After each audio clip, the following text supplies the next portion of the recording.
Are new builds a good investment in today's UK property market? Or should you avoid them altogether? Hi, my name's Tony Law, and I actually get asked this question a lot, especially from people who don't have a lot of time to invest, or they've got a lot of money or a lump of money in the bank that they just want to do something with. And I totally get it. New builds can look very attractive, at least initially. They look all shiny with all mod cons and mod designs. They're low or no maintenance. They come with an NHBC 10-year warranty, and often the agents are promising sky-high rental yields. And so what's not to love? But for me, the problem is simple. New builds make it incredibly difficult to pull your money back out of the deal, so you can use that same pot of money to invest in the next deal. Why? Well, for two reasons.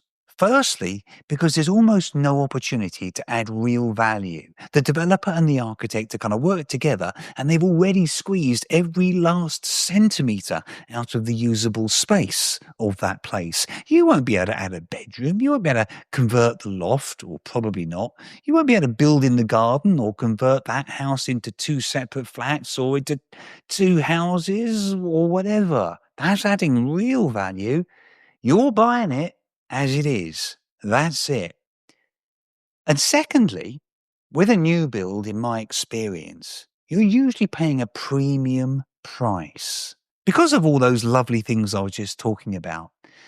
And you're paying a premium price, even if it's presented to you in a way that you're getting a discount. Never forget, as I'm sure you know this already, estate agents are simply awesome salespeople.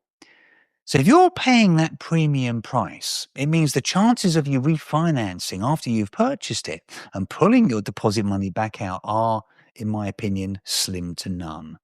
Now, of course, if you have tons of money in the bank just waiting to invest in property and you're not worried about how you're going to fund that next deal or the two after that, fine.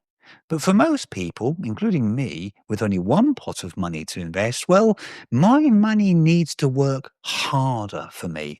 I want to buy below market value, which I've done many, many times. I want to add genuine value, which again, I've done many, many times.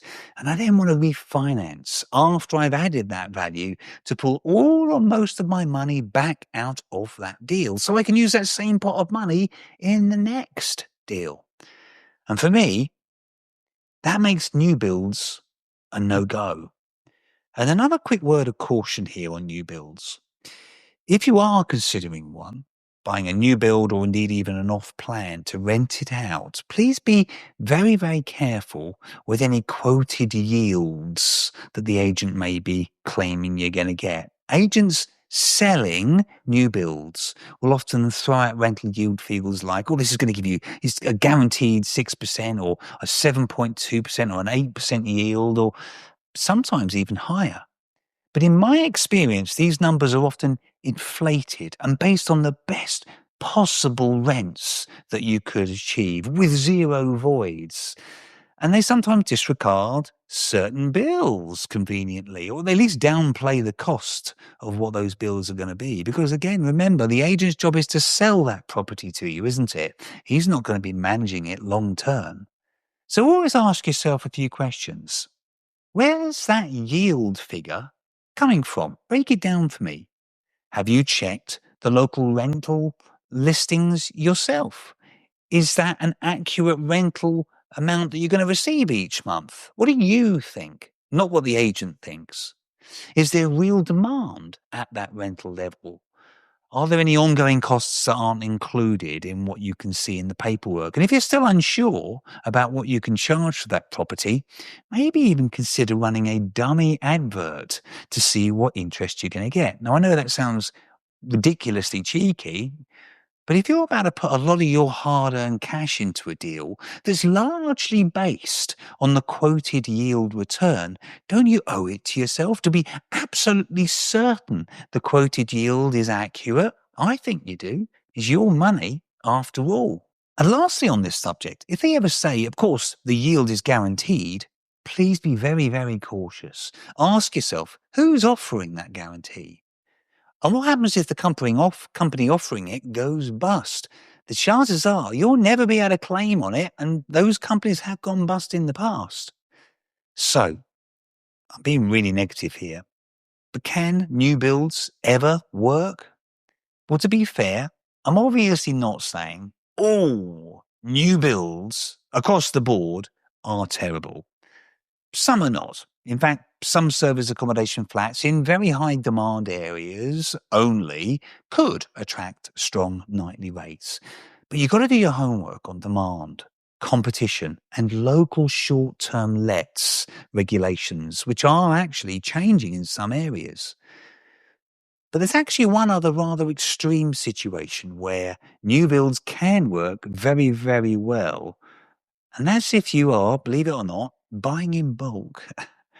If you are in a position to buy a block of 4 new builds or a block of 6 new builds from a developer in one lump so that you own the freehold of the block, you may be able to negotiate a substantial discount that can make these transactions exceptional. And I know people who have done exactly that. Obviously, this is not a first-time buyer type of deal, but weirdly, if you've done a few of these larger types of transactions and the numbers stack up on the one that you're looking at, they can often actually be easier to fund, believe it or not. So with all of that negativity out in the open, here's what I personally would do instead. And I think you probably know what I'm going to say.